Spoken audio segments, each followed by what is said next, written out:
मतम यौरए मोइजे कोई मणिपुर से ngak nolaga moidegi nirga ekoi hingdaba jati nate aduna moji parama tamdirga manipuri laiba praja singchidi moi yate haiba param tamdirga ekoi puna bakta manana unitedly akoi manipur se ahoba manipur kanba adugumba akoi adu manipur gumba pikraba se tahi ahum hena hadoga moina kumai yengo to yenga leise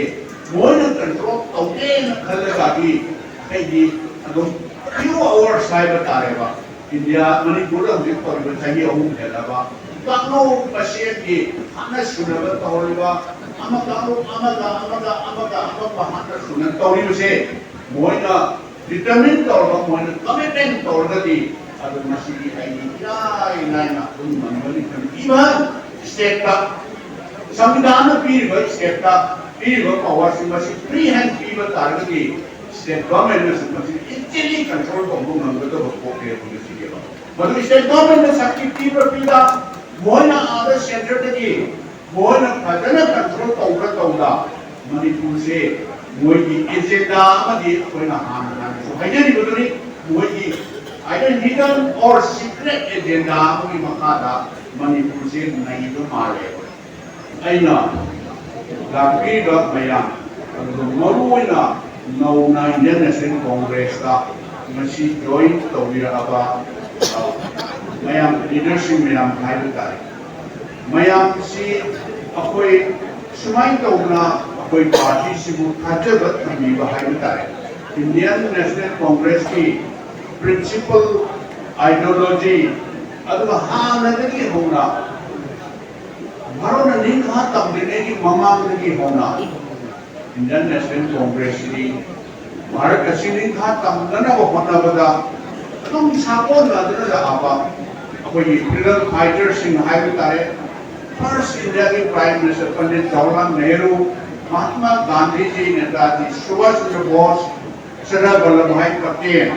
अदुगा मौलाना अब्दुल कलाम आजाद सिंह बा सकनाय अगर freedom fighter Singh खरा aina panjaru taragadi mapui sinase BJP ye honi center paniba like Narendra Modi gumba Amit Shah ko WhatsApp ko sinatiya bharat asini ka tangana ko hona bata mapunsi se andhra ke sahi tara aur sahi kuma ro kare pan sahi tara hai na jenda mapunsi ka ko ga jenda leiraga Bharat से British की मौत की लिखा तंगना को होना बता उनसी सी date का उड़ना आपने इंडिया से टोटल रिफॉर्म का उड़ना था मुझे मनुगी माही दुनिया में मोई नौकरी बीजेपी ने तेरे तो बिचे अदु को प्रजासुना कांग्रेस सांग इंडिया ने शासन तौरे अदुना नौ न अमुक शासन नमन सेंस तौर का भगत हाइड्रा तौरे मणिपुर का चाप मानना इंडिया से हाना कांग्रेस तौर का युद्धम जुदा बेस तौरगा क्या मुक्ताम इंडिया से सफल करते हैं वो मयाम ने तंबीर निकाया सुपर पावर की लम्जियन द इंडिया से यावर अपने तना कुंभा यून तेरो नबा लेपाक अमसे मिनिट खरदा सेकंड खरदा Laman kumbang ang bahay ng tari ne. Say for example, Pakistan ko ano to humiwan na tao. Pakistan ka tulo na bada India ka terrorist hatalaga India ka disturb tao ni hay na. Few second, few minutes ka super power ni season ka second krani manuga action law ng namin.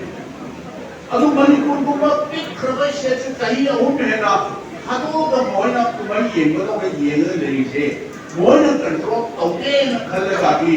kai adum few hours sai batareba india manipur hojik pariba chahi ahum helaba takno pasien ki ana sunaba tawriba amaga bahana sunan tawriba se moina determine tawra moina commitment tawra di adu masigi ai nai na dum manwali kan iba state ka संविधान पीर state का पीरिबा power मसी free hand पीबा तारगदी state government मसी easily control तौबो ngangado पोके पुलिसिगेबा मदु state government शक्ति पीबा पीदा मोहना आदा centre दगी Mohana फजना control तौबा तौदा मणिपुर से मोई एजेंडा अमदी कोइना हाना सो हाइजरी बदुनी मोई either hidden or secret agenda की मकादा मणिपुर से नहीं तो मारे वही अमगा पाहते जरूरो वही वाह या वाह का पन्ना तारकांगा भारत सरकार का वही चंगे रक्षणो हाइना अदु वही वकन अदु मारे आई लोग नहीं है मणिपुर ले लो मणिपुर प्रजा सिंह से वही ना कई सुनते हैं वही वहाँ लगा अमगा हाथ सुनत का लगा वाह या वहाँ लगा पाना लगा भारत सरकार का मगर रोजनो हाईवे सुनो हाईवे वहाँ का वही न चतरी में एजेंडा में हम पूरा मौसम से मसीह कोई पूर्ण खेलने में लगा मतलब का वही अगुना एक स्ट्रॉन्ग मसाई सुनी ये जब है बताया कोई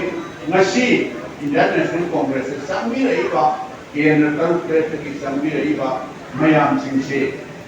मसागी वही था और बावर पॉलिटिक्स में हम भी वही ना शरुक करना था मणिपुर से कन बड़ा कोई शरुक जाओगे ले माहौली वक्त से कोई डेडिकेट करोगे का तो ओके है ना सब तीन हफ्ता आयाम बना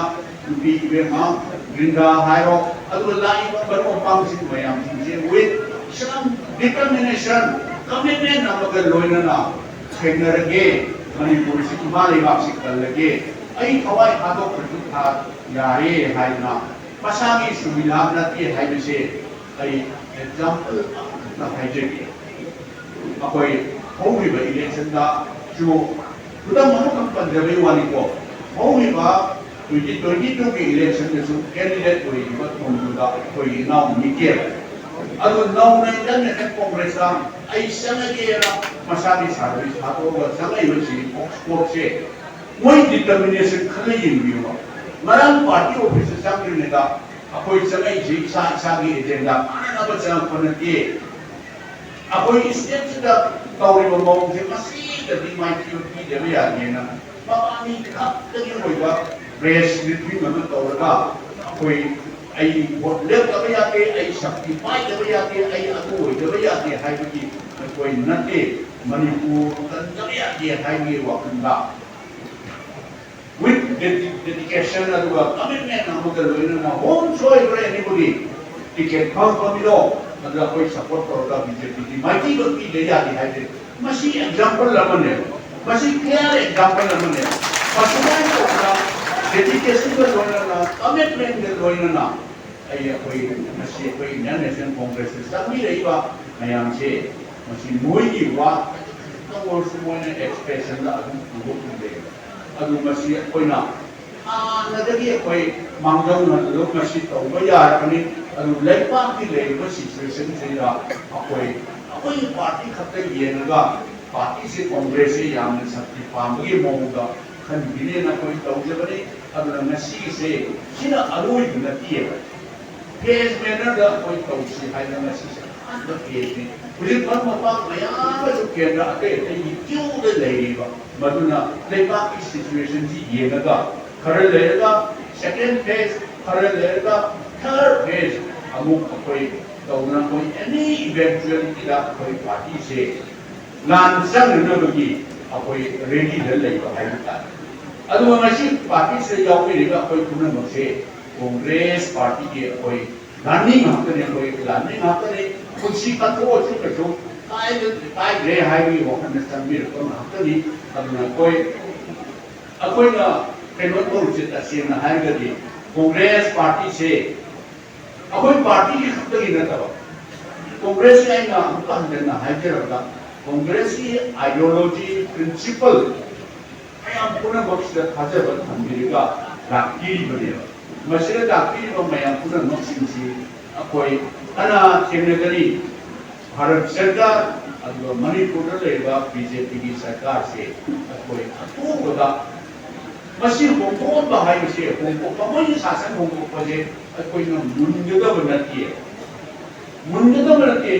प्रजासिंह पीरिबा डेमोक्रेसी पीरिबा प्रजासिंह राइट को मधुर इलाय इलायना है बैलोट थ्रू बैलोट का और थ्रू की गेम थ्रू दा कोई मुझ इलाय इलायना माइटी पीगदबनी कोई ना हाना तो हाना हाइजे बतुनी होती सेंट्रल पालिबा प्राइम मिनिस्टर कमते होम मिनिस्टर कमते सिदम मणिपुर पालिबा चीफ मिनिस्टर कमते दैवा मंत्री मया पुनमक एकोई पुनमक से मसी मपू नतीबा डेमोक्रेसी दे असेंबा मपूदी मांगदा लेजिन बीबा मावेदेनी चलिजासिन दैवा मया पुना मणिपुर से मोय जेगुमिए मणिपुर से मोय मखादा कोइसी दिगदमनि हाइना खलिबसे आई हंदन हायरेंगे खुदिंग हायरे मतम यौरे मोइजी कोई मणिपुर से नक नोरदा मोइजी नीरगा कोई हिंददा जाति नते अदुन मोइजी पराम तंदेगा मणिपुरी लेबा प्रजासिंगसिदी मोइ याते हायबा पराम तंदेगा कोई पुना भक्ता मानना यूनाइटेडली कोई मणिपुर से अहोबा मणिपुर कनबा अदुगुबा कोई पार्टी उठियो पार्टी से पांगन हापीदना सेंट्रल की सरकार मणिपुर की सरकार से केन्द्र शक्ति पीबियू है मफम खर से थमजरगा